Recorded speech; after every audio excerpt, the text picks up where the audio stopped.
Bismillahirrahmanirrahim. Assalamualaikum warahmatullahi wabarakatuh. Masih berjumpa dengan Ibu pada mata pelajaran kimia untuk SMK.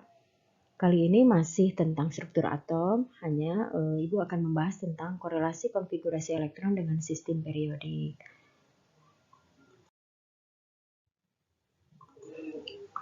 Jadi dari video sebelumnya kita sudah membahas konfigurasi elektron berdasarkan kulit atom, kemudian berdasarkan teori atom, mekanika kuantum, kemudian sekarang kita akan mempelajari tentang korelasi konfigurasi elektron dengan sistem periodik.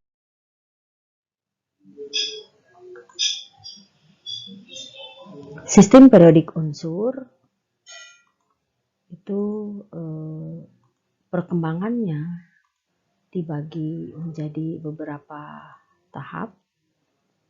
Yang pertama adalah kelompok logam dan non-logam, kemudian triad Dobereiner, teori Octave-Newland, sistem periodik Mendeleev, dan sistem periodik modern yang digunakan sampai sekarang.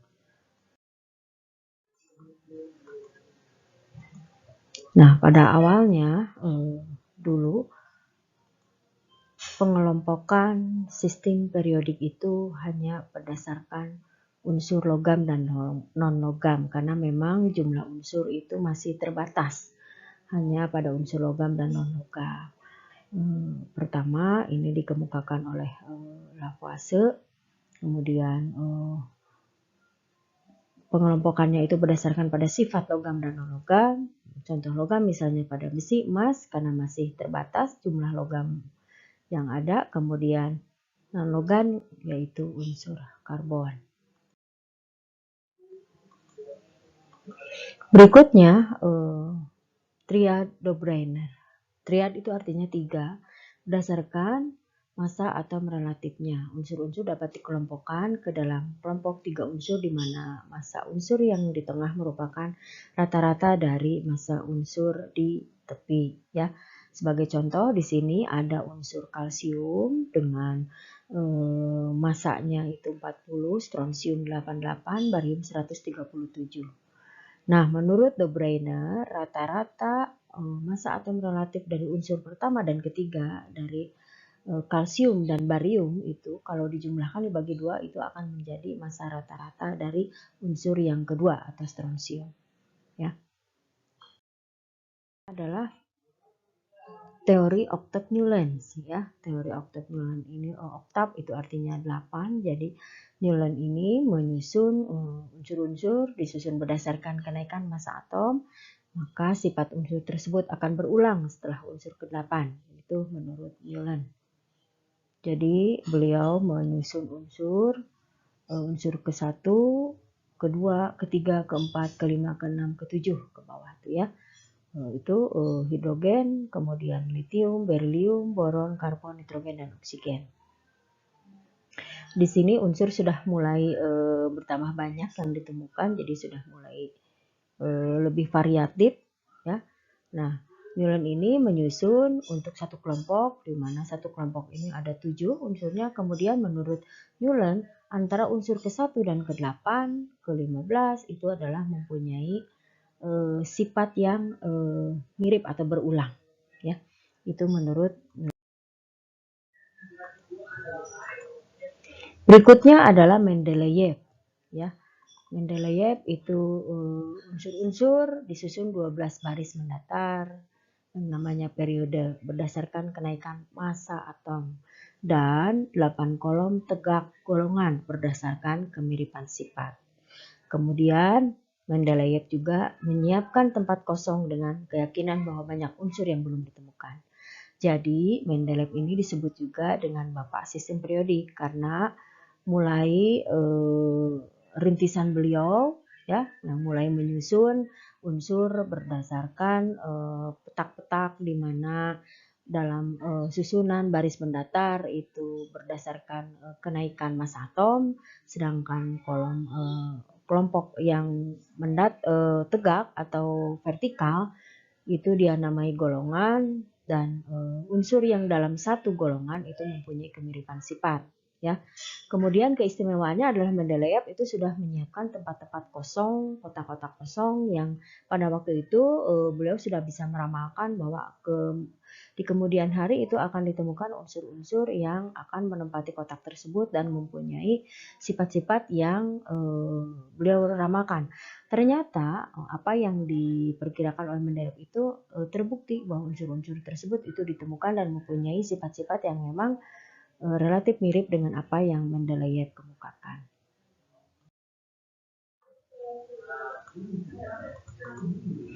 Nah, ini adalah sistem periodik dari Mendeleev.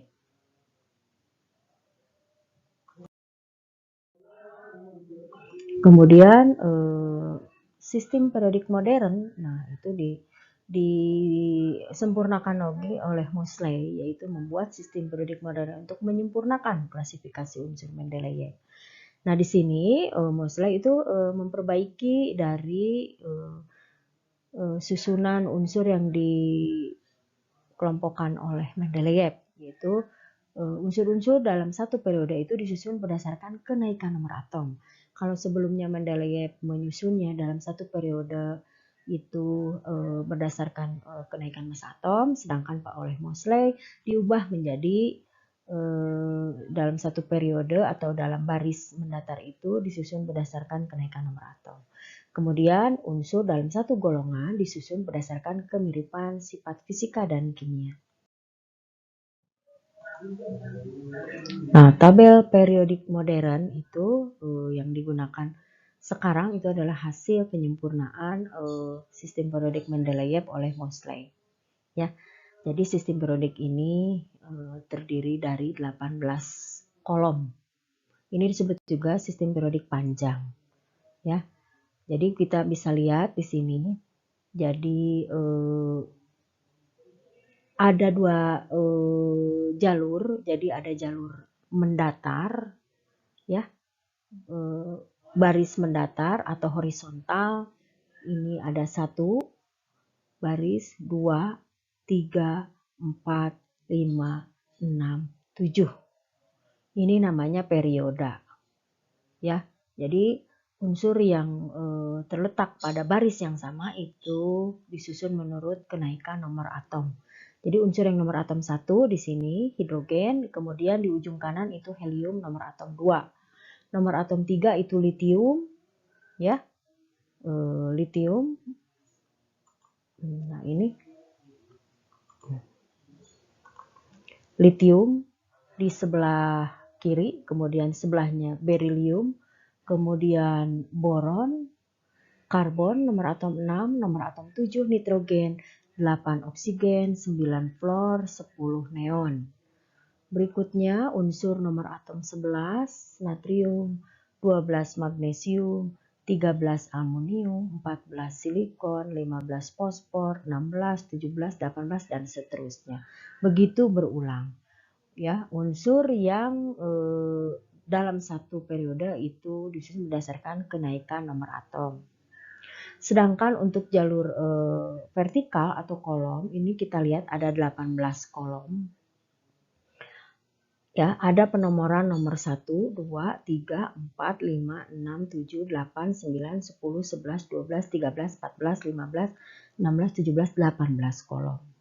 Kemudian ini juga disusun berdasarkan nomor golongan, ya.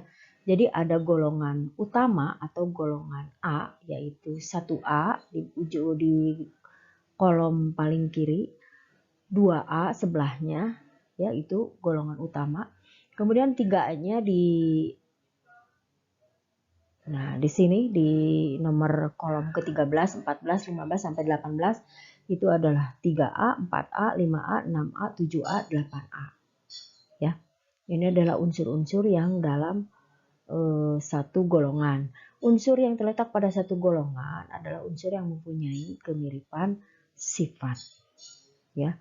Nah, ini namanya yang 1A, 2A sampai 8A itu termasuk golongan utama, ya, atau golongan A. Ya. Kenapa disebut demikian? Karena golongan A itu juga adalah unsur-unsur yang konfigurasi elektronnya berakhir di orbital S, atau orbital p. Ya. Kemudian yang di tengah ini adalah yang kolom ketiga sampai kolom ke-12 itu adalah kelompok transisi atau kelompok B atau golongan B. Ya.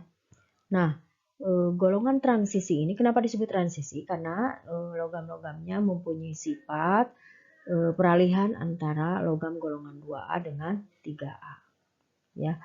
Kemudian golongan B atau golongan transisi ini juga yaitu diperuntukkan untuk unsur-unsur yang konfigurasi elektronnya berakhir di orbital D. Nah, berikutnya ini ada di bawah, itu ada 2 baris. Kalau kita lihat nomor atomnya, itu adalah 5, 8, 59, dan seterusnya sampai 71. Kemudian di bawahnya 90, 91, dan seterusnya. Ya, sampai 103. Nah, ini adalah lanjutan dari unsur di sini ada di sebelah lantanida nomor atom 57, dia loncat ke 72. Nah, ini sebetulnya ada celah, jadi unsur ini seharusnya digeser dari hafnium ini 72 itu digeser ke sebelah kanan, kemudian diisi oleh baris cerium 58 sampai lutenium 71 itu di sini mengisinya. Jadi kalau kita lihat, perhatikan nomor atomnya dari 57 nyambung ke sini 58 sampai 71 dilanjutkan ke 72, 73 dan seterusnya. Berikutnya yang di bawahnya juga sama, yaitu aktinida ya, nomor atom 89. Nah, itu loncat ke 90 ya, nanti dilanjutkan ke 103. Jadi dua unsur nomor atom 72 dan 104 ini seharusnya digeser ke sebelah kanan, kemudian dua unsur yang di bawah itu naik untuk mengisi bagian tengah di baris tersebut sehingga nanti nomor atomnya menyambung. Nah, baris mulai nomor atom 58 ini adalah namanya deret lantanida, atau dan di bawahnya itu yang 90 adalah deret aktinida. Ini adalah unsur-unsur kelompok tanah jarang. Ya. Nah, unsur yang kelompok tanah jarang atau lantanida aktinida ini adalah unsur-unsur yang konfigurasi elektronnya berakhir pada orbital 4F dan 5F.